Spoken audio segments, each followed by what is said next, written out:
Good morning, আমি বিপ্লব Chandra Biswas, যান্ত্রিকের co-founder ও COO. আমি আজকে আপনাদেরকে আমাদের যান্ত্রিক ডিজিটাল গ্যারেজ অটো হাইওয়ে আমাদের হাইব্রিড ব্যাটারি রিপ্লেসমেন্টের বিষয়ে একটু দেখাবো এবং বলবো। তো আলো ভাই আমাদের রেগুলার কাস্টমার, উনি একটি এক্সিও হাইব্রিড গাড়ি ইউজ করেন। তো উনি আজকে সকালে আমাকে ফোন করে বললেন যে আমার গাড়িটা একটু সমস্যা করতেছে। তো আমরা গাড়িটা আনার পর গাড়ি স্ক্যান এবং আমাদের গাড়ি ডায়াগনোসিস করে আমরা দেখতে পেলাম যে ওনার হাইব্রিড ব্যাটারিটা নষ্ট হয়ে গেছে। তো হাইব্রিড ব্যাটারিটা রিপ্লেস করতে হবে। তো এখানে আমি একটু বলে রাখি, সেটা হচ্ছে যে হাইব্রিড ব্যাটারির বিষয়ে অনেক ধরনের প্রচলিত ধারণা রয়েছে আমাদের মার্কেটে। কেউ কেউ খুব সস্তায় হাইব্রিড ব্যাটারির সেল চেঞ্জ করে দেয়, কেউ কেউ চাইনিজ ব্যাটারি অফার করে অল্প টাকায় অনেকদিন গ্যারান্টি সহ।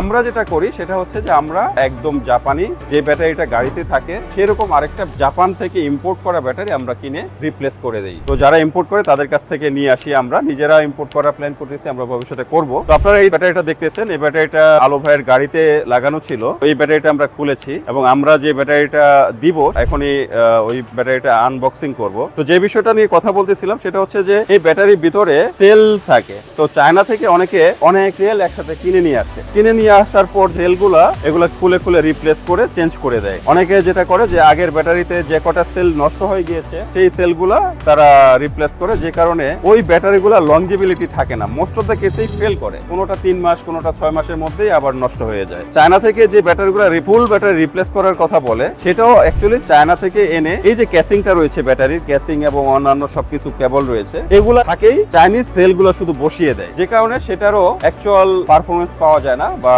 লংজিবিলিটি ভালো থাকে না। আমরা যেটা করি একদম ক্যাসিং সহ জাপান থেকে যে ব্যাটারিটা নিয়ে আসে সেই ব্যাটারিগুলো আমরা রিপ্লেস করে দিই, ক্যাসিং সহ কমপ্লিট সেটটা রিপ্লেস করি। পুরোনো ব্যাটারি যেটা দেখেছেন একদম হুবহু সিমিলার এই ব্যাটারিটা, একদম ক্যাসিং সহ কমপ্লিট সেট। তো আমি আপনাদেরকে দেখাবো কিভাবে ব্যাটারিগুলা আমাদের ইঞ্জিনিয়াররা রিপ্লেস করে, কিভাবে কাজ করে। এটা ছিল পুরনো গাড়িতে লাগানো, আর এটা হচ্ছে আমাদের নতুন যে ব্যাটারি, একদম হুবহু সেম ব্যাটারি। এই ব্যাটারিটা আমাদের 2025-এ ম্যানুফ্যাকচারার। একটা ব্যাটারি আমরা যখন ইনস্টল করি, একটা ব্যাটারি লংজিবিলিটি থাকে 8 থেকে 10 বছর অথবা 2 লাখ কিলোমিটার। এই 8 থেকে 10 বছরের জায়গায় সেটা কখনো 9 বছর, কখনো 11 বছর পর্যন্ত চলে। 2 লাখ কিলোমিটার যেটা গ্যারান্টি দেওয়া থাকে সেটা হয়তো 1,90,000, 2,10,000, 20, 30 এরকম চলতে পারে। আমরা যে ব্যাটারিগুলা দেই, আমরা বলি যে আমরা কোনো গ্যারান্টি দেই না, যে অরিজিনাল ব্যাটারি এটা 8 থেকে 10 বছর চলবে, এটা ইট সেলফ গ্যারান্টেড। জাপান থেকে যে প্রোডাক্টগুলো আসে এগুলো নরমালি গ্যারান্টি দিয়ে সেল করা হয় না। আপনারা দেখতেছেন যে আমরা নতুন ব্যাটারি ক্যাসিং খোলার পর সেখানে যে সেলগুলো রয়েছে, সেলগুলো অরিজিনাল এবং পুরো কমপ্লিট ব্যাটারি আসছে। জাস্ট কেসিং খুলে সেটাকে কন্ট্রোলার এবং অন্যান্য যে কেবলগুলো কানেকশন দিতে হয় প্রপারলি তারা কানেকশন দিচ্ছে। তো এটা প্রপার ওয়েতে সেট করার পর আমরা এটা গাড়িতে ইনস্টল করব। কন্ট্রোলার লাগানো সহ বাকি যা কিছু লাগাতে হয় সেটা সেট করে লাগানো হয়েছে। এখন এটাকে আমরা গাড়িতে ইনস্টল করব।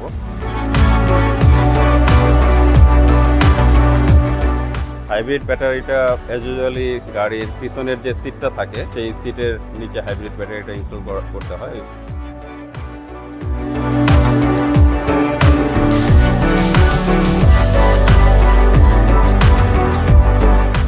আপনারা দেখতেছেন যে আমাদের কমপ্লিট ব্যাটারিটা ইনস্টল করা হচ্ছে আমাদের ডক্টর আলো ভাইয়ের যে হাইব্রিড এক্সিও গাড়ি রয়েছে এই গাড়িতে। তো এটা ইনস্টল করা প্রায় শেষ দিকে।